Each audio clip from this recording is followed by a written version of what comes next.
The quiet exodus of men. A man sits alone in his apartment after yet another disappointing conversation with a woman who claims she wants a good man but behaves as if she lives in a fantasy no real man occupies. He isn't angry, he isn't confused, he's simply done. Every man eventually reaches a moment when he stops negotiating with delusion, stops explaining reality, stops trying to earn the attention of someone who refuses to leave her own imaginary world. And that moment is becoming common.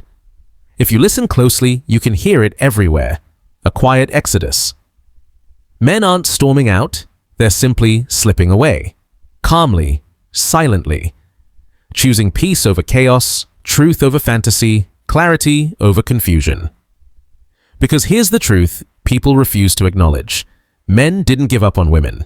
They gave up on delusional women. Women who treat relationships like performances, who preach self-love but demand endless validation, who want loyalty while juggling options, who demand maturity while acting like attention-addicted teenagers. Men didn't stop caring. They just got tired of being cast as villains in stories written by people who never learned to look in the mirror. The contradictions are everywhere. Women who insist they deserve the world while offering nothing beyond an attitude and a list of demands.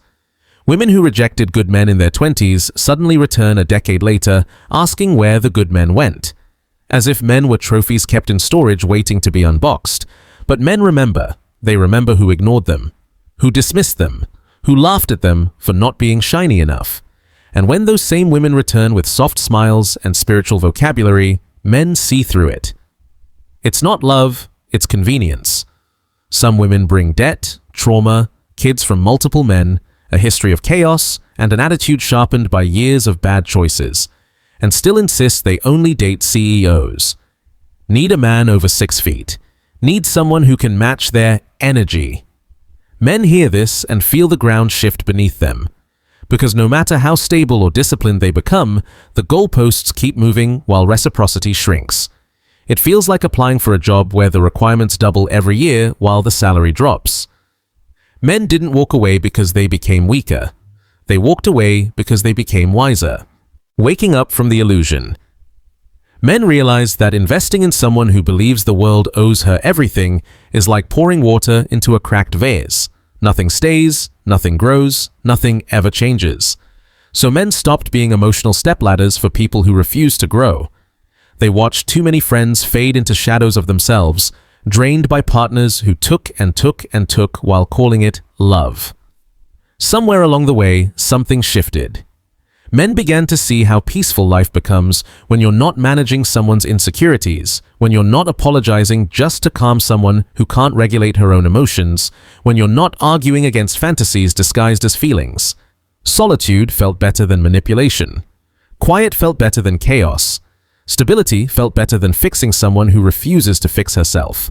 This wasn't rebellion, it was correction, a recalibration of self-respect. Men remembered who they were before the world convinced them their needs didn't matter, before they learned to dim their standards to avoid conflict, before they believed love meant endless sacrifice without acknowledgement. What society calls giving up is actually men waking up. Waking up to the truth that love without respect is slavery. Partnership without reciprocity is exploitation.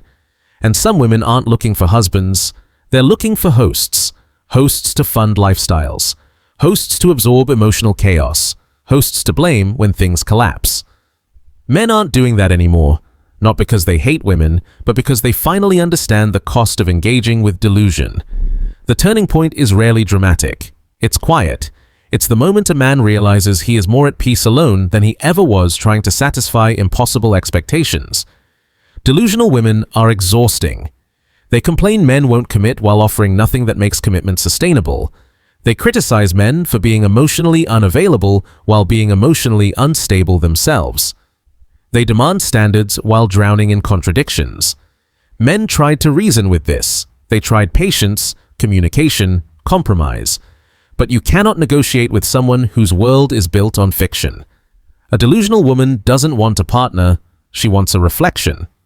She wants validation without accountability, admiration without effort, power without responsibility. And men stopped playing that role. The fall of the fantasy. The cycle became predictable. Women who spent their 20s chasing excitement wake up at 35 or 40 to find that excitement no longer chases them. They turn to the men they once ignored, only to find those men evolved. They became disciplined, successful, respected. And now they greet those same women not with anger, not with revenge, but with indifference. And indifference terrifies delusional women more than rejection ever could. When a man no longer argues, no longer explains, no longer tries to fix your warped perception, he's gone. More men are detaching than society wants to admit. And here's the twist: they aren't miserable. Many are thriving, traveling without being scolded, working without guilt-tripping, resting without accusations, growing without chaos. This shift isn't driven by bitterness, it's driven by clarity. Men realize love cannot grow where entitlement suffocates it. Partnership cannot thrive where accountability is treated as offense. Masculinity cannot be respected where it is demonized.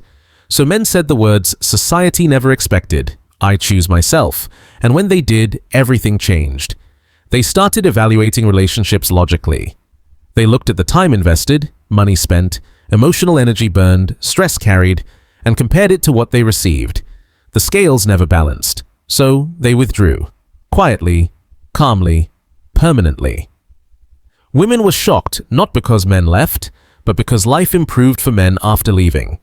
The motivation returned, the ambition returned, the joy returned, the confidence returned. Men realized something powerful.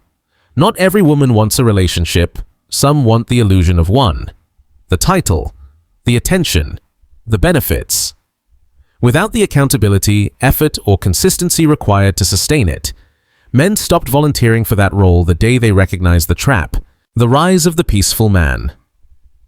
The most dangerous delusion is believing men will tolerate anything if a woman is attractive enough. That works on boys, not grown men who rebuilt themselves through pain, failure, and discipline. These men aren't weak. They're not afraid of women. They're afraid of wasting time, the one resource they can never replace. Time spent arguing with someone who twists every sentence. Time spent proving loyalty to someone who never trusted them. Time spent walking on emotional tripwires constructed from insecurity and ego. Men don't fear commitment. They fear committing to the wrong person. And as men began talking to each other honestly, across cities, countries, cultures, they realized their experiences weren't isolated. The same patterns appeared everywhere. The same contradictions, the same entitlement, the same refusal to self-reflect. This wasn't bitterness. It was pattern recognition. Millions of men reporting the same behavior cannot be dismissed. Eventually, men learned to trust their instincts again, that inner voice they were taught to silence. When something feels wrong, it usually is. So they listened, and when they listened, they left. Men rediscovered themselves, building businesses, mastering skills, getting fit, traveling, connecting with other men, growing into the strongest versions of themselves. They realized progress requires peace, and delusional women cannot coexist with peace. Men didn't walk away permanently out of hatred. They walked away temporarily out of clarity.